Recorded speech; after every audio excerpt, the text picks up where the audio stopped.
Mm, y'all caught me. Good morning. Good Thursday morning, y'all. I hope everybody's doing well. We are going to have a good time this morning because we have 5 top stories that I know y'all are waiting to see. Hey, Susie. Hey, Renee. I love y'all so much. Um, y'all, we're gonna talk about campaign contributions. We're gonna talk about education, and we're gonna talk about what Greg Abbott is doing. And Dan Patrick. It seems like the assault is on y'all for not only just public education but universities too, and that's going to be one of my top stories. Hey y'all, I'm Dorothy Burton, and this is Thursday morning, the story behind the stories, where I look at the top 5 stories that I've been watching all week. And if you have not been tuning in and catching my postcard from Texas, I started doing that this week, Monday, and I just do a little 4 to 5 minute postcard, verbal postcard that I send out. You can get it on my YouTube channel, uh, and it's just to keep us informed, because y'all, there's so much going on in Texas. There's so much going on leading up until November, and what they hope that we'll do is that we would get so inundated and so distracted that we won't. Some people would just become paralyzed because there's just so much information out there.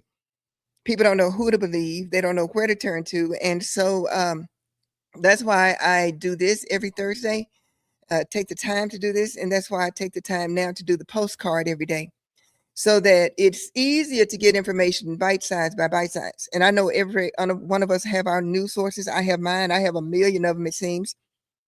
But my goal and my ministry, and it is a ministry to me, and I take it from Hosea, where God said that his people perish for lack of knowledge. And y'all heard me say that means lack of knowledge translates into ignorance, and biblically ignorance means darkness. So God is saying my people perish because they are in the darkness, or in the dark. Well, we're not going to be in the dark here in Texas because they count on us being in the dark, and we're not going to be in the dark. There's so much going on with this Senate race. There's so much going on with this governor's race, even with the comptroller's race. Every race we look at in this state is critical. Not just focusing on Talarico, but focusing all the way down the ballot. Because if nothing changes in Texas, see, Texas is the bellwether for other states. Like that bluebonnet curriculum, that biblical curriculum, that curriculum now is in Colorado. Texas was the first one to do it. If Texas has its way with getting rid of the visas, that teachers can come and workers can come and teach, y'all, Texas is out there. And we want Texas to lead for good and not for bad. And we want Texas to lead helping people and not hurting people. And so far, this is what this government does. It almost seems like it looks for people who it can hurt. Well, we're not gonna be in the dark, and we're gonna be up to date on what they're doing. Okay, so let's start with number 5. My number 5 story has to do with education. It has to do with not public education, but it has to do with college. Because just the same as the state has done with public education, they're now looking to try and do with public universities, not private universities, but public universities. And there was a great story in the Texas Tribune this week. If you do not subscribe to see y'all, time is out for scrolling silly stuff. I mean, the distractions, the cute videos and all that kind of stuff. Y'all, time is out for that. They are trying to take away our vote from DC to Texas. They are trying to do everything that they can to not only take away our vote, but to take away our liberty. And I'm saying that, y'all, those who know me know my background. I'm not saying that as some crazy liberal. I'm saying that from what I know to be true. And that's what they're doing. So the more they can keep us, number one, distracted, number two, at one another, we won't notice what they're doing. And when we're distracted and overwhelmed, coupled with what they are trying to do at the poll, take away our vote, that's the goal, to render us powerless, to take the power away from the people. And in Texas, we have to take the power back as people. Okay, so my number 5 story in the Texas Tribune. If you don't subscribe to the Texas Tribune, it is absolutely free. You get it every day. You get breaking news. the two news sources for Texas that I would recommend would be the Houston Chronicle and the Texas Tribune. Those two. You don't do anything else, do those two. So just as they were after public schools, now they're after public universities. And how are they after public universities? Because now they want to dictate to the professors through Senate Bill 37. And y'all know the legislature meet next year in January. The legislature meet in January, but they're doing all this stuff behind the scenes, writing these bills, filing these bills, fixing to file these bills, to do all these things because they are counting on the same administration being in office come January when the new legislature meets. So these bills are being filed in preparation, in anticipation of that. So keep that in mind. If they are not successful at the ballot box in November, then they won't be successful at this draconian agenda that they have. And y'all think Project 2025 was something for the country. Texas is going to have its own version of Project 2025. And it's starting with the universities and the public school systems. So what they're doing with the universities now, they are trying to do through Senate Bill 37, they're trying to get rid of thousands of courses and limit what professors can teach. Now, this is for public universities. And, you know, Texas has a bunch of public universities, the University of Texas system, Stephen F. Austin. I mean, you think of all the state-supported universities. If Senate Bill 37 is successful, and that's why I have it number 5, because it's something to watch. Because if they are not successful in November, they will not be successful in implementing Senate Bill 37 on the universities, limiting what professors can teach and having professors to follow a constructed, approved syllabi, even tenured professors. Yeah. So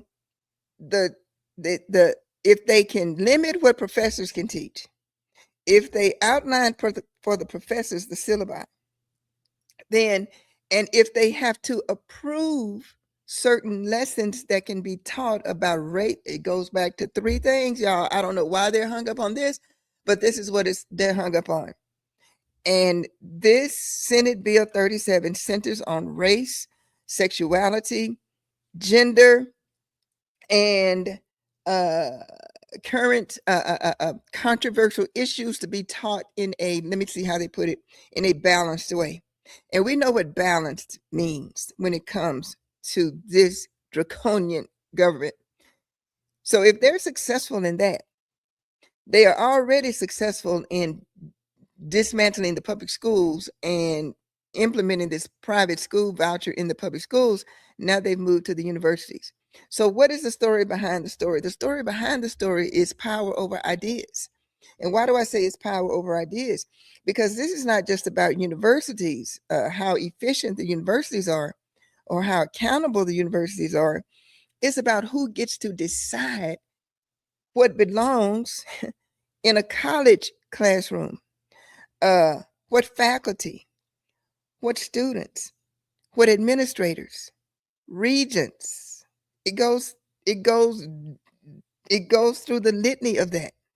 So the story behind the story of Senate Bill 37, of them now wanting to limit public, to the fight over the universities as they have in public schools, the story behind the story is power over ideas. In the public schools, it's been religion. Religion. In the universities, is going to be power. Who gets to decide?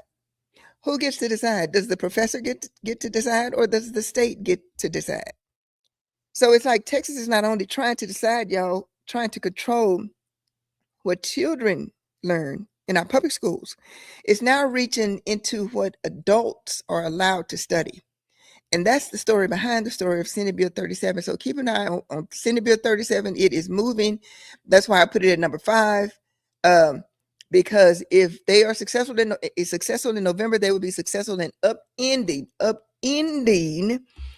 our public university system with the Senate Bill 37. And a lot of professors not going to stay here. A lot of professors are not going to go with this. I wouldn't. Number 4, Dan Patrick. I don't know if y'all have been following this story, but Dan Patrick, oh my God, these people are so, I don't even know what the word for it is. But under Senate Bill 13, remember under Senate Bill 13, school boards were allowed to remove materials that books that were deemed indecent and profane, sexually explicit. And look, I think Romeo and Juliet got removed by some school boards. But Senate Bill 13 gave the school boards the opportunity, the authority to do that. Dan Patrick wants to take that now even further. Yeah. Dan Patrick is saying he's threatening to push legislation. And y'all, I'm taking y'all, this is a conversation. Don't y'all let me listen, because y'all know I get going on Dan Patrick and this government, and I won't shut up. Let me see some of your comments. Y'all chime in on this. We should lose our tier 1 status. Y'all, can you imagine if Greg Abbott in this legislature gets to dictate? You're right, Susie. Was that you, Susie? You're right. If they get to dictate what the professors can teach, if they get to dictate to the professors what their syllabi should be, who in the world would want to come to Texas to go to college? Who? Y'all, this is really, they break this. It's just not Talarico in Paxton, y'all. Our whole future, and I'm not being hyperbolic about this, our whole future and the future of Texas is riding on what happens in November. What happens in November? Now back to this number 4 story, because Dan Patrick, this involves now public schools. And this is very important for public schools. Now, some of you teachers are going to have to help me, because I don't know how y'all do this, but you will know what I'm talking about, and y'all help the others of us to help to understand. What Dan Patrick is pushing is he's threatening to lower a school district's A through F accountability rating if books he considers graphic remains on the shelf. So a school district can lose a whole rating if books in its library are deemed by Dan Patrick to be graphic. Now, I don't know how school districts, y'all help me with this, but a school district can be knocked down 1 letter grade, a whole letter grade, and lower ratings can eventually move districts closer to state takeover. See, that is the ultimate goal: dismantling and takeover. Dan Patrick is saying now that of 2,000 titles, 2,000 titles that have been flagged so far in public school libraries, they have been flagged for LGBTQ characters, racial minority stories. And so he's saying that these districts should be knocked down 1 letter grade.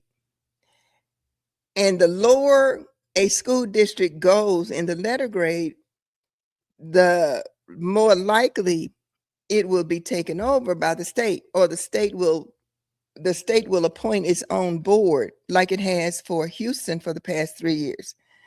Looks like Houston is about to come out of that. We will see. But as Houston comes out, Austin is fighting the same. Fort Worth is still under state purview. So Dan Patrick is saying, and if y'all know what this means, that a school district's academic grade can be lowered because there are books that are being deemed by the state as being too graphic, focusing on LGBTQ characters, racial minority stories, sexually explicit stories, indecent, profane, and they get to define what that is. So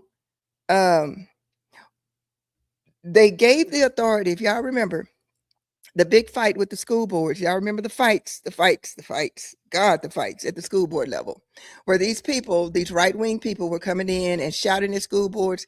They were funding school board candidates to run for these school boards, because Senate Bill 13 gives school boards the authority to decide their school books. Now, y'all help me, teachers, y'all in this. So What has happened, y'all, is this. It didn't go as planned because people in these communities and in these cities are kicking these people off of these school boards, these right-wing, real crazy conservative school board people who got elected or were up for election. They got beat. They got beat. They didn't plan on them getting beat.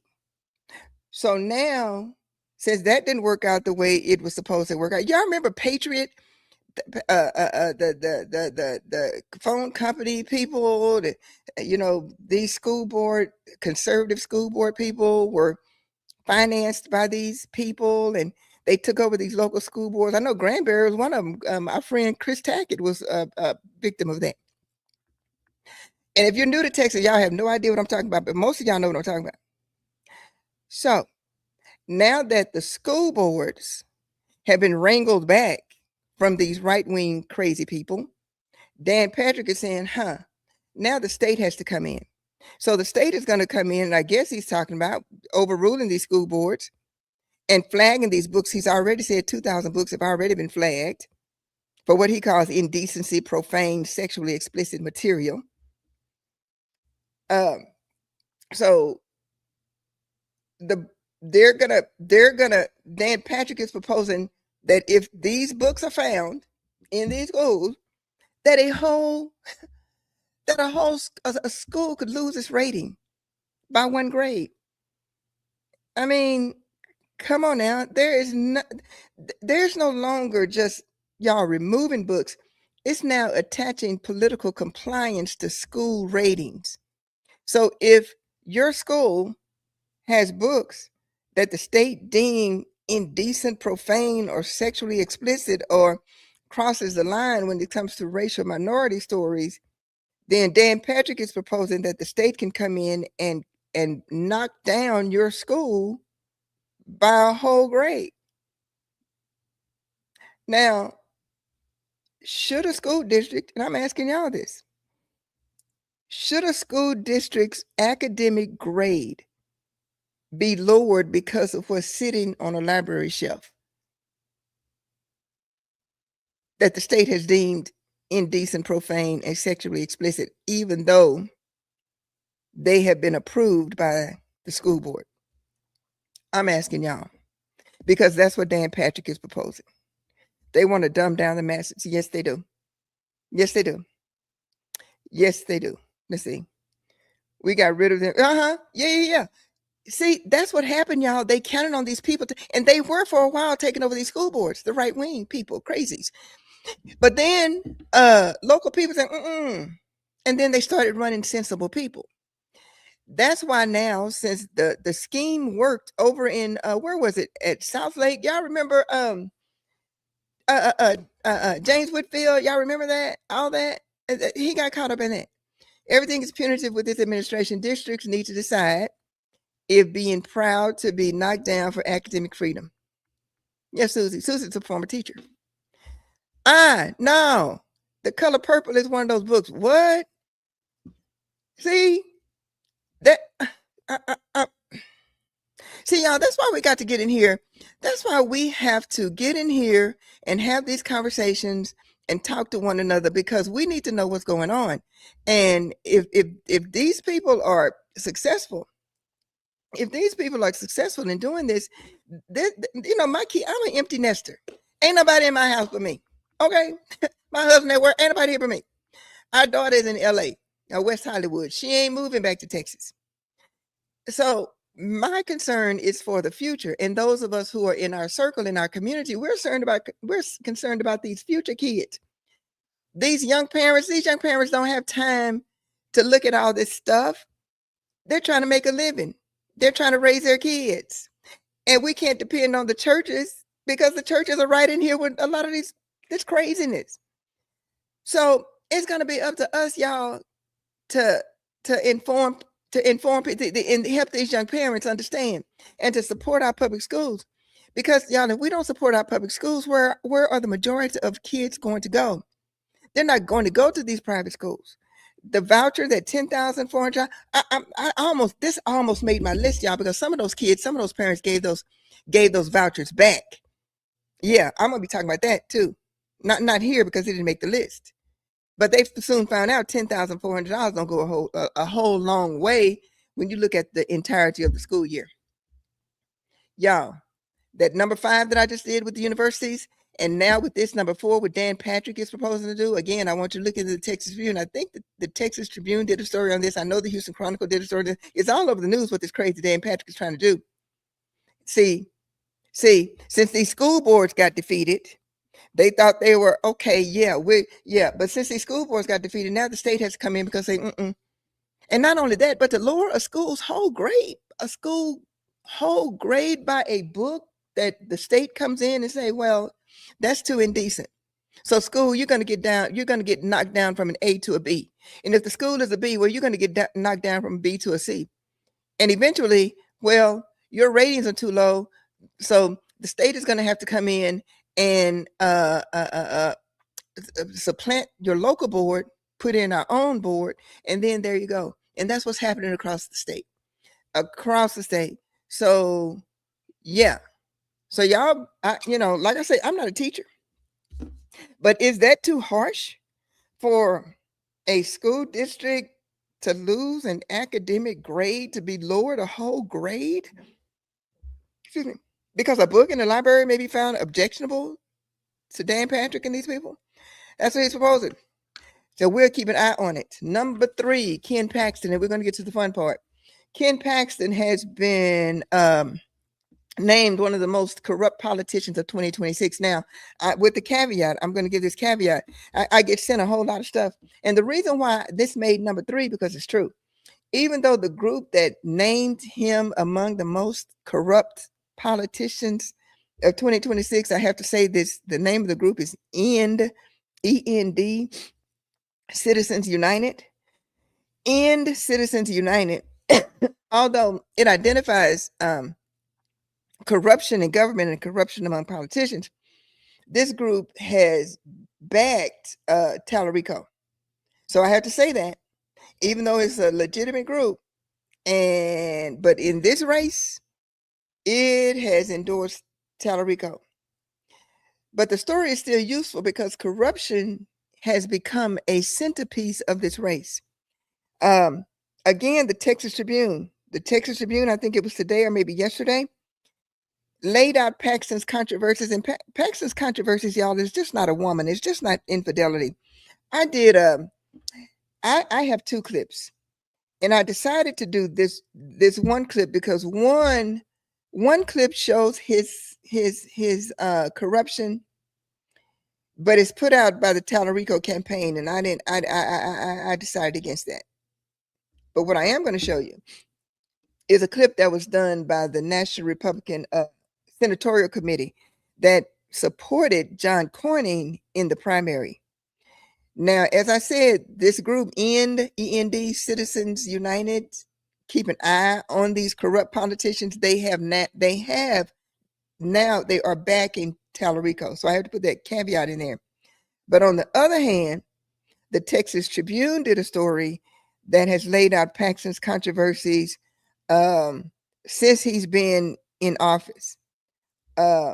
Even before that, the National Senatorial Committee who supported Cornyn. So I decided to show y'all this one instead of the one that is backed by Talarico, because that wouldn't be fair. So let me show you why Ken Paxton has been named among the most corrupt politicians in 2026. And again, this was taken from the National Republican Senatorial Committee that supported Cornyn. So here we go. Let me find it.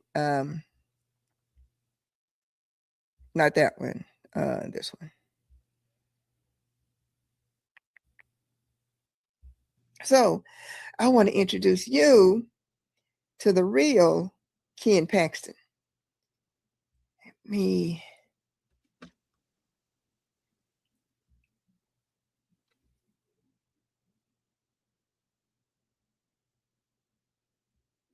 Called Servergy.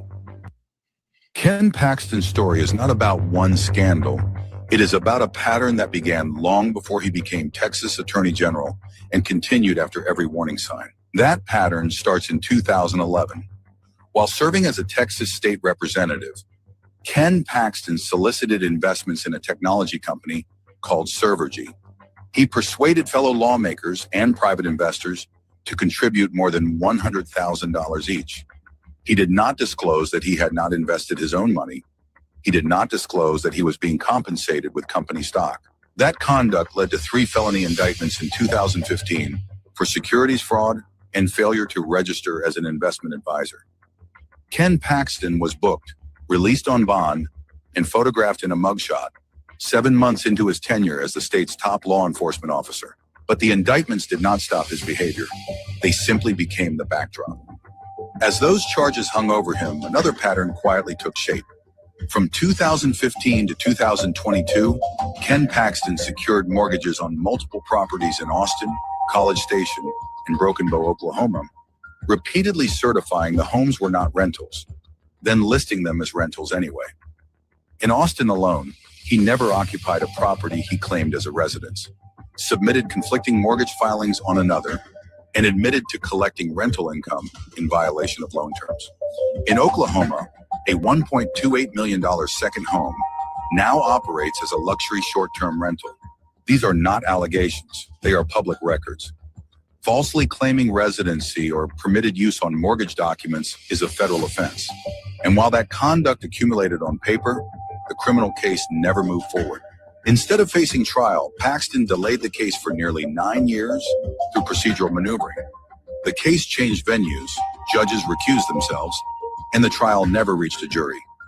In 2024, Paxton agreed to community service, ethics courses, and restitution payments in exchange for dismissal of the charges.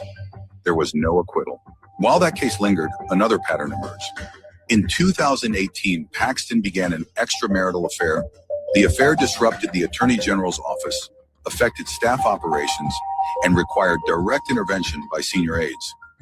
In September 2018, Paxton convened a meeting with top staff and campaign aides. His wife, State Senator Angela Paxton, stood beside him as he tearfully confessed to the affair and asked for forgiveness. Staff believed the affair had ended. It had not. By late 2019, Paxton admitted to his chief of staff that the relationship had resumed and stated that he still loved the woman.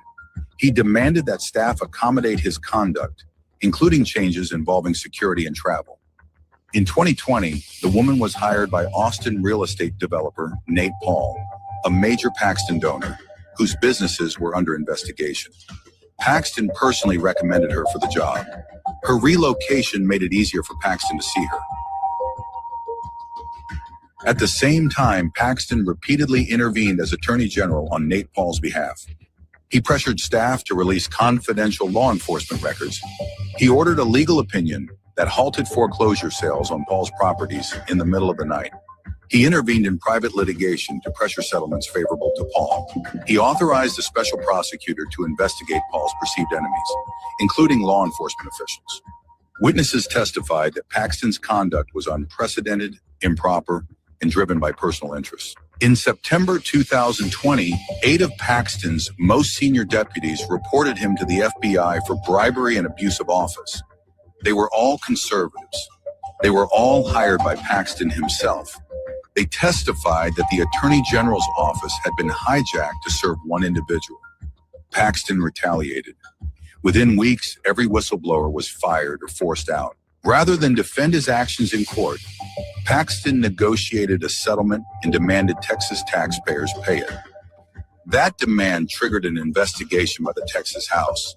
In 2023, the House impeached Ken Paxton by a vote of 121 to 23. More than 2/3 of House Republicans voted to impeach. The articles included bribery, abuse of office, misuse of public funds, and benefiting from the employment of his mistress. Paxton was later acquitted in the Senate, but the facts did not disappear.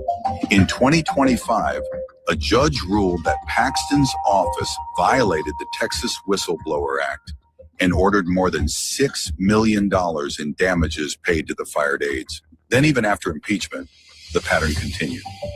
In May 2024, Ken Paxton began an affair with Christian influencer Tracy Duhon. From the Kentucky Derby to secret trips across the country, the relationship raised new questions about whether public resources were used to sustain a private double life. By July 2025, Angela Paxton announced a separation after nearly 40 years of marriage, citing biblical grounds. The disclosure shattered Paxton's public image as a champion of family values. By 2025, Tracy Duhan's divorce was finalized, and the affair became impossible to contain. What Paxton concealed behind closed doors became a central issue in his Senate campaign. Public proof of hypocrisy and betrayal. After 38 years of marriage, Angela Paxton sought a disproportionate share of marital assets based on fault and earning power. Ken Paxton's response was filed in court. He denied wrongdoing. He asked that his wife take nothing. This is the record: felony indictments, years of delay, an affair that compromised judgment, an attorney general's office used for personal benefit, whistleblowers fired, taxpayers forced to pay, and a final legal position that speaks for itself. This is how Ken Paxton became Crooked Ken Paxton.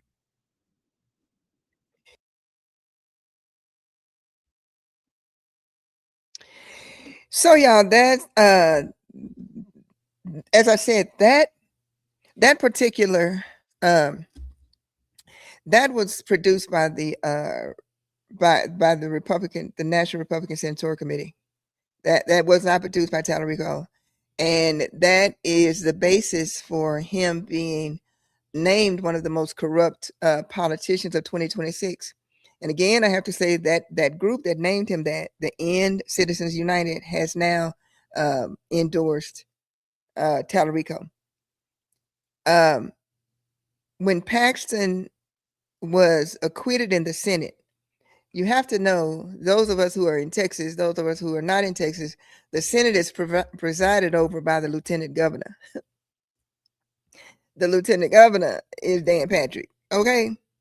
So while he was impeached in the House by his own Republican colleagues, he was acquitted in the Senate, and the Senate is presided over by Patrick. And we know, that the big three in Texas look out for one another.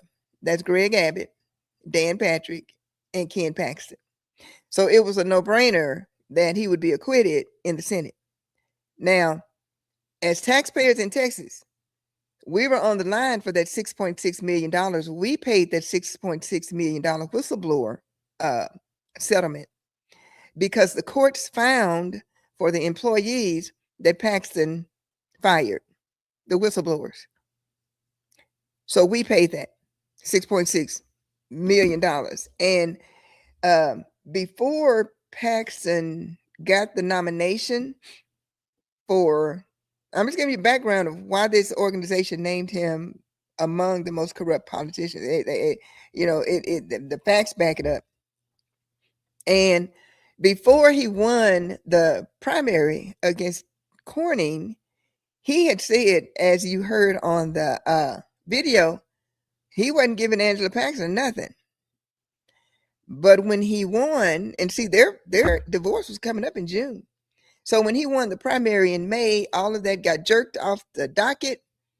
They are quietly, his people say, settling their differences. And you can just by make sure Senator Paxton, Angela, homegirl got paid, okay? So that's the story with Paxton. And that's why I did a Substack essay this week, y'all. And I think I entitled it, Paxton's Biggest Trouble May Be Republicans.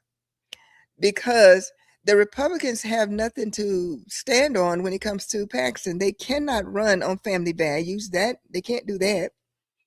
They can't run on law and order when it comes even to the attorney general. They can't run on that. So they have to run on painting Talarico as this out of space kind of weird guy. Even Republicans are backing off of Paxton. Judge Whitley, when Judge Whitley came in, I don't have the clip because it wasn't germane to this. But when Judge Whitley came out a couple weeks ago for Talarico, he said, and this is his quote, he said, "I'm ashamed that Ken Paxton is even on the ballot. Ashamed that he's on the ballot." So for years, Ken Paxton survived scandal, and they did a beautiful job of laying out what there was,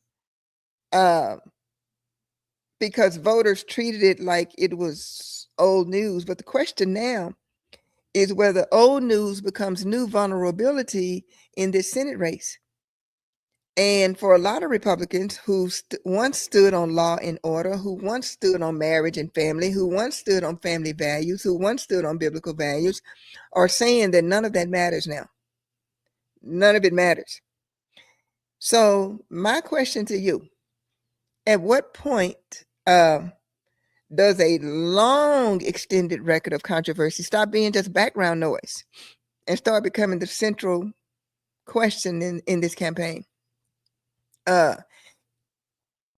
If that would be the central question, and it's not a central question among MAGA Republicans, but it is a central question among other Republicans that the MAGA Republicans are calling Rhino Republicans, and it's kind of fun to watch them go at one another. But the tail of the tape in November is going to be which one wrangles the Republican Party away from the other. And John Cornyn so far is saying, "I support the ticket." He hasn't come out and said, "I endorse Ken Paxton." He says, "I endorse the Republican ticket." And you can say, okay, that means he's, endorsed Paxton, since Paxton is on the ticket. He ain't said that. He didn't even say the man's name. So a lot is riding on November. A lot is riding on November. That's why I come every Thursday and do these stories, because what happens in November is going to be what happens to Texas for the next generation. That's no exaggeration. So what do y'all think about Paxton? No comments. No. Paxton is who Paxton is. And people are either going to vote for Paxton as he is, or they're not going to vote for Paxton. Everybody know who Paxton is. That's who he is. All of us Texans are ashamed. Even Paxton supporters are embarrassed to admit it publicly. A lot of them are. Whitley just came out and said it. He said, I'm ashamed that he's even on the ballot. Yeah. So it's not like people don't know who Ken Paxton is. And it's not even like some of them have to hold their nose and vote for Ken Paxton. They know who he is.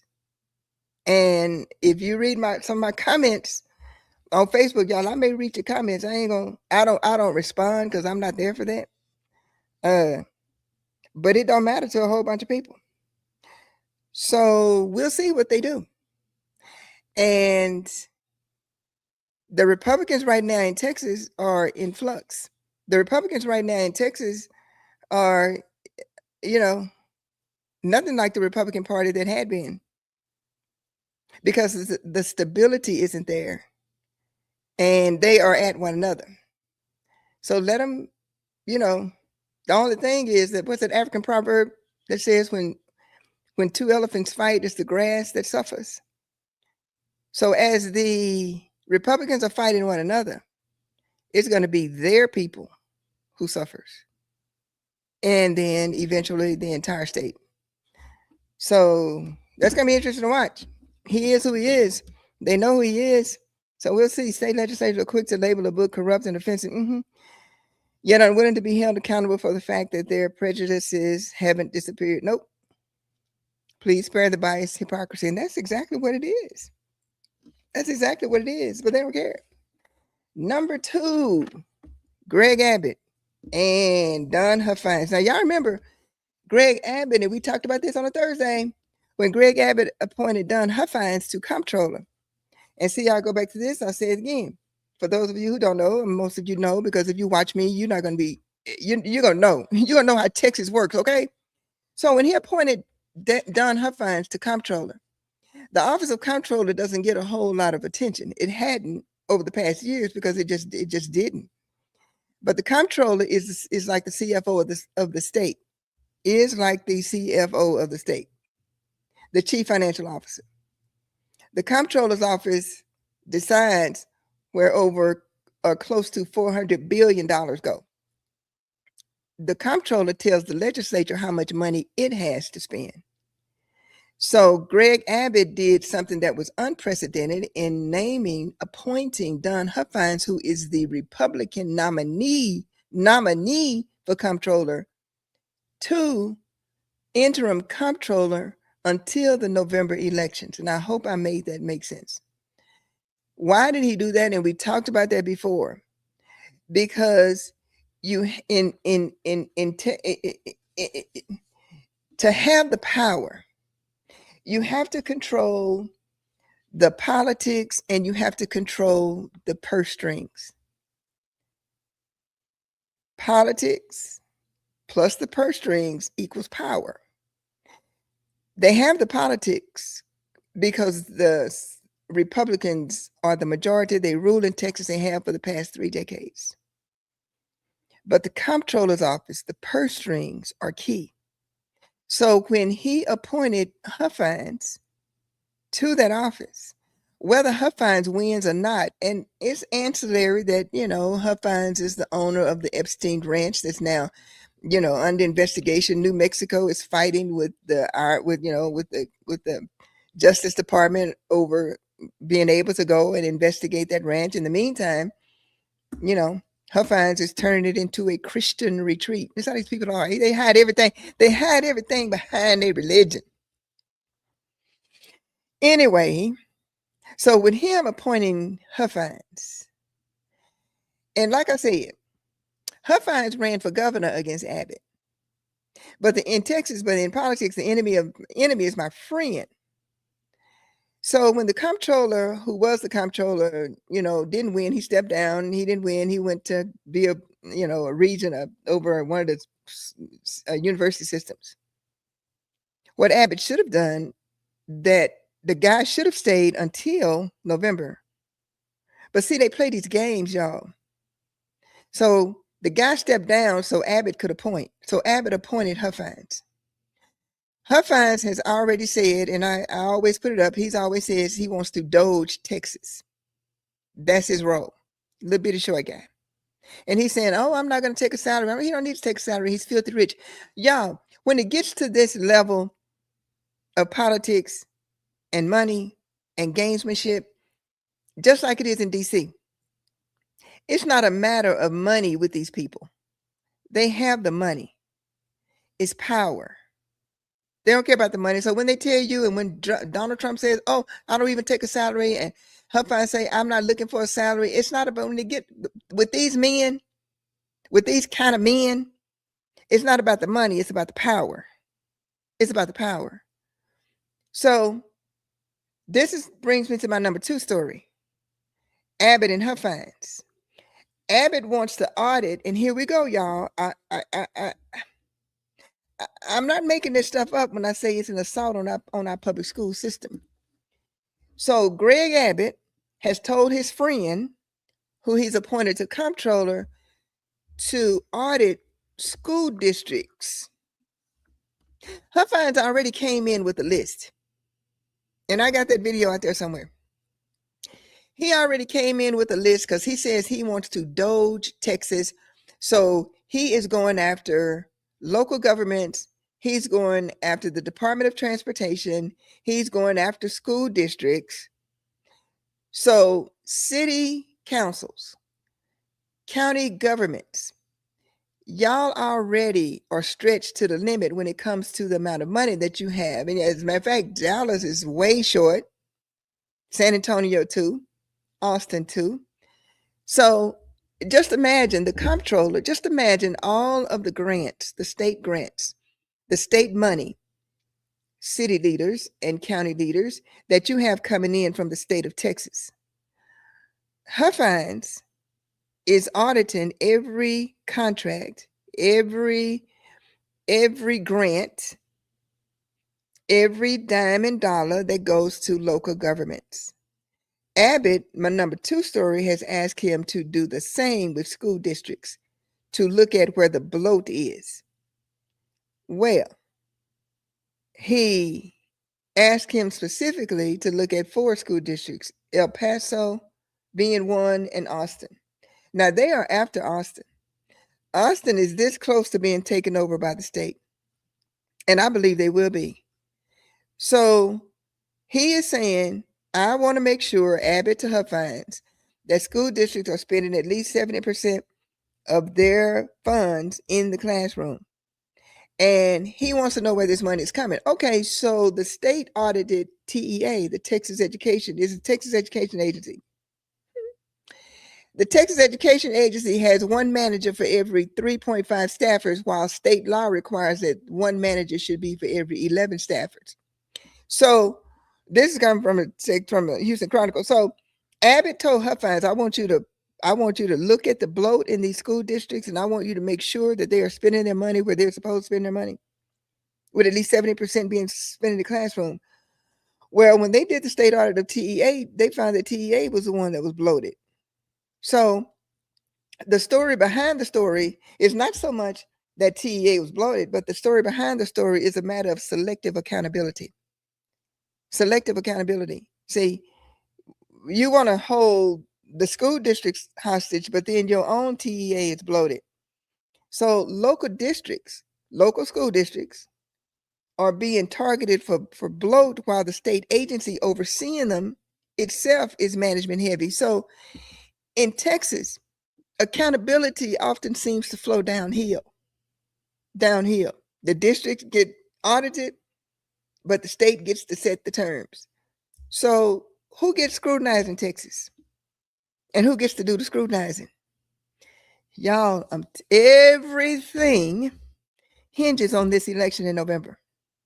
So back to what I was saying, and I'm I was trying to make a point with these local governments getting money from the state, your grants, your transportation dollars, your projects, whatever money you get from the state. Don Huffines has promised to doge it, DOG, like Elon Musk did the federal government. And when you hear, and I'm just going to put this little bug in your ear, so when you hear him talk about it a lot, you know this will resonate with you. You will hear Abbott talk a lot about property taxes, that he's going to lower property taxes. Now, city governments, county governments, they get to set their tax rate. They get to set their property tax rate up until a certain amount, and then the state has to approve it. But what they are doing, what Abbott is looking at doing, when they're talking about lowering your property taxes, local governments, cities and counties, y'all better perk up and listen to what the man is saying. Because what Abbott wants to do and what Huffines wants to do is to be able to control local property taxes, period. So not only, and I know y'all, people who watch me all the time, y'all know I say this stuff. And then a month later, because I watch them and I know them and I hear them. See, you got to hear them. When he said, you got to have an ear to hear, like the Bible say. Just like Greg Abbott has taken over local school boards and school districts, those are responsible for all these. Yes.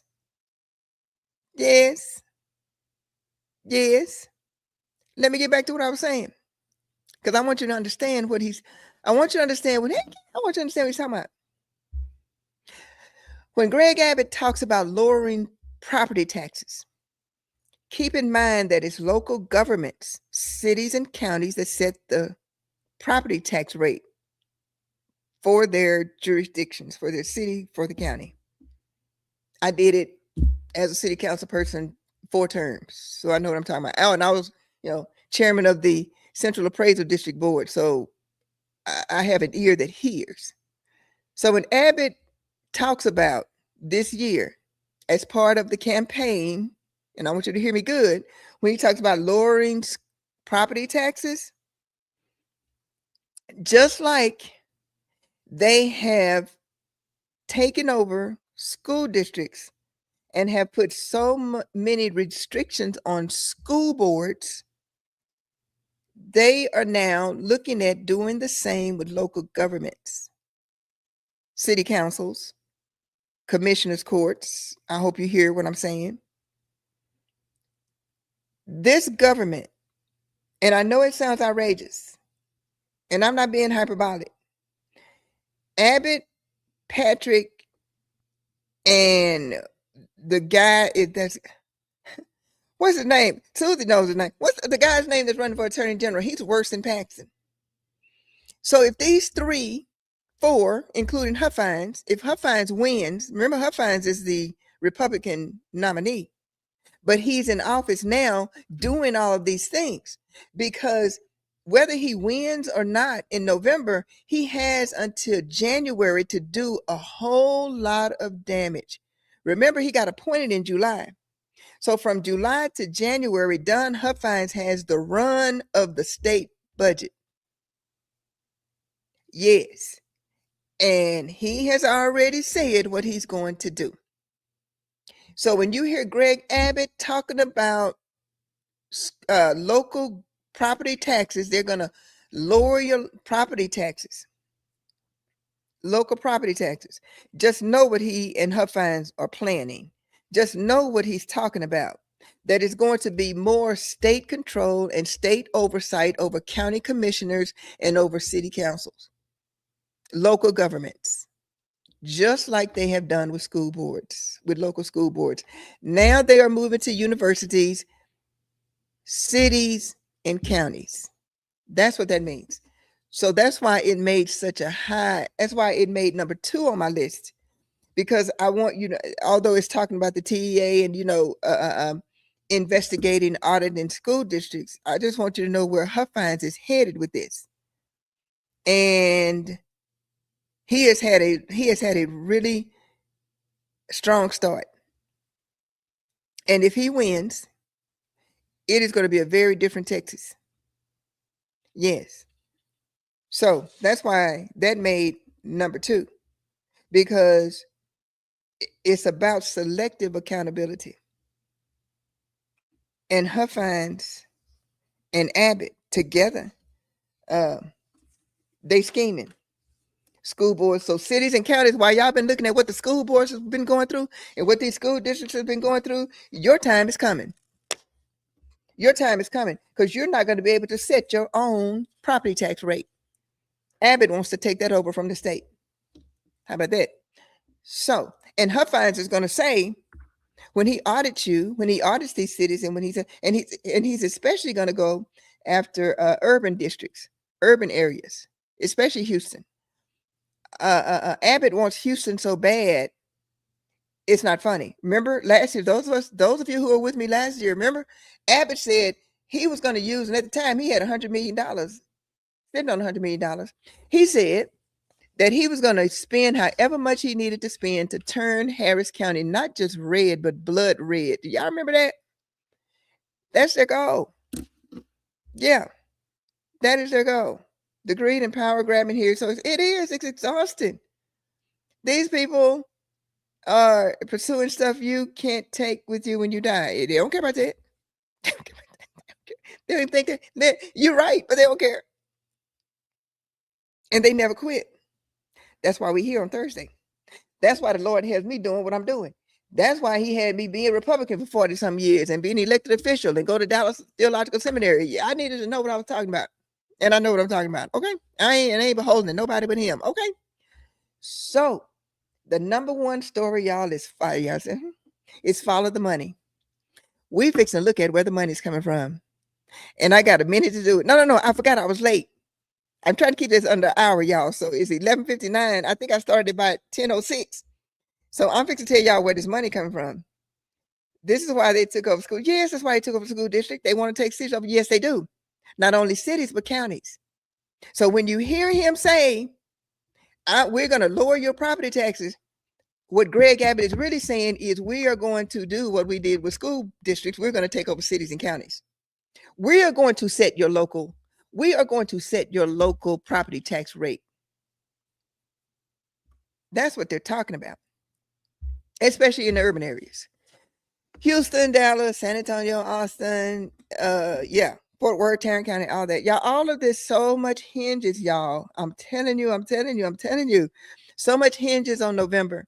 That's why it pains me when I hear people, especially people that look like me, to say that they're not going to vote. And we're the most people that's most impacted by it. Why are Black people and brown people and poor people more impacted by it? Because most of our kids are in public schools, with the exception of SNAP, which is low income whites that mostly are recipients of that, but we all in the same boat. Yeah, we all in the same boat when it comes to this state. So the number one thing is follow the money. The number one story is follow the money. So who's funding Paxton and who's funding Talarico? Well, I'm glad you asked.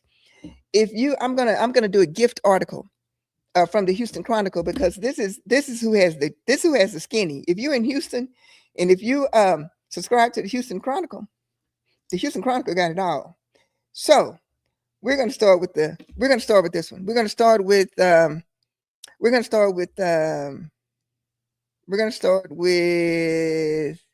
let's see who I want to start with. We're gonna start with Talarico. Talarico has, now keep in mind that both of these candidates are candidates. There's a limit to how much an individual can donate to a campaign. So an individual's campaign is capped at $3,500 per election. That's all an individual can give a candidate. But when it comes to PACs, they can raise however much money they want to. They're not associated with the campaign. Now keep that in mind. I have to say that they're not associated with the campaign, but they can raise gazillion dollars on behalf of the campaign.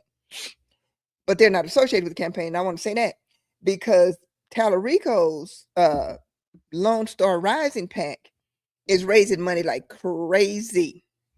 So they have raised $21.7 million on behalf of Talarico. Paxton has only raised 10.3, his Lone Star Liberty PAC. And I want y'all to keep these two PACs in mind. Lone Star Rising PAC is Talarico. Lone Star Liberty PAC is Paxton's. Lone Star Rising, which is Talarico's, they've raised $21.7 million on behalf of Talarico, compared to Paxton's PAC that's only raised half that, 10.3. So let's look at where that money comes from. So with Talarico,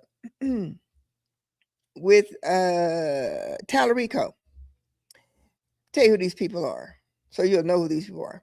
Reid Hoffman. Reid Hoffman has contributed $11.5 million to Talarico. Reid Hoffman co-founded LinkedIn. So if you're on LinkedIn, Reid Hoffman was the co-founder of LinkedIn. The biggest supporter, the biggest contributor so far to Talarico is Reid Hoffman, $11.5 million. And then you will see the rest of them, how they descend in order. So that's where Talarico gets his money from. The majority coming from Reid Hoffman. And they have raised $21.7 million, and that was at the end of June. Let's look at Paxton. One of these names on here is going to be real familiar to y'all because you see it all the time. Paxton's PAC, Lone Star Liberty, has only raised $10.3 million.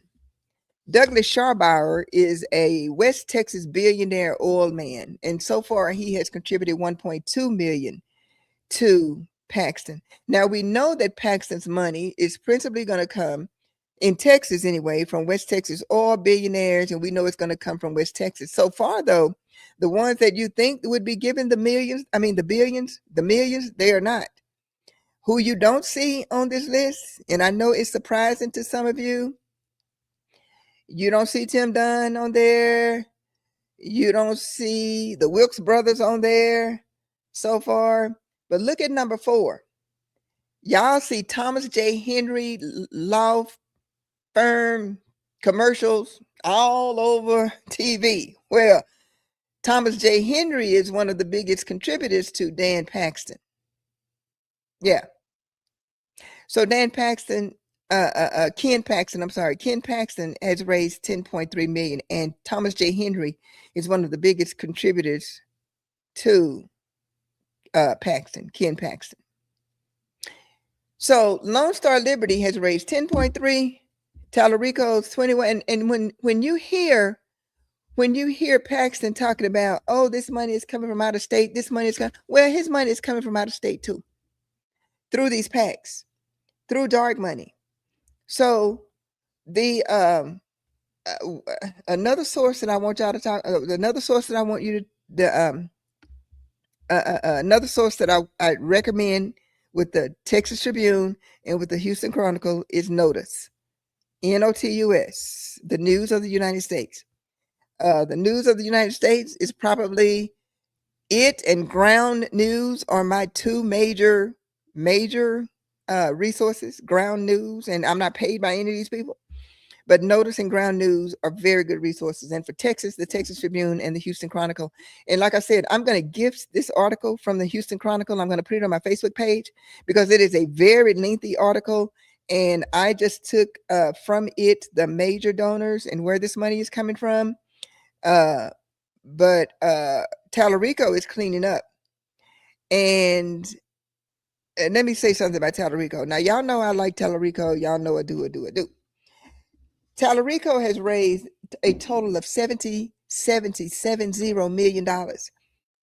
However, somebody say however, Talarico has raised $70 million. However, the FEC, now y'all know the FEC is controlled by Trump administration, but the FEC has flagged 143 donors for Talarico who said that those 143 donors gave too much.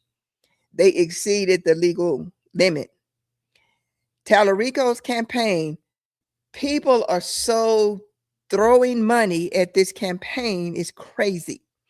So Talarico's campaign has reported 534 refunds that they've had to give back, because it was too much. And what they have had to give back is almost $1 million. I'm talking about Talarico because the FEC tagged his campaign, and said he had 143 donors that had exceeded the legal limit. So Talarico has had to give back $844,000. Give back $844,000. 17 of Ken Paxton's people have given too much. Now, 543 people with Talarico has given too much. 17 for Paxton has given too much. So Paxton donors, he had to give back money, but not nearly as much as Talarico. So that's where the money is, y'all. The thing about it is Talarico has outraised, and this June 30th was the last ending reporting period. Talarico has outraised Paxton 2-1. And it's drawing big dollar donors from across the country, both of these campaigns, but people are giving more to Talarico. This money is coming from tech investors, it's coming from unions, it's coming from billionaires, it's coming from dark money groups. Dark money is, you don't know where it comes from. So that's where it is.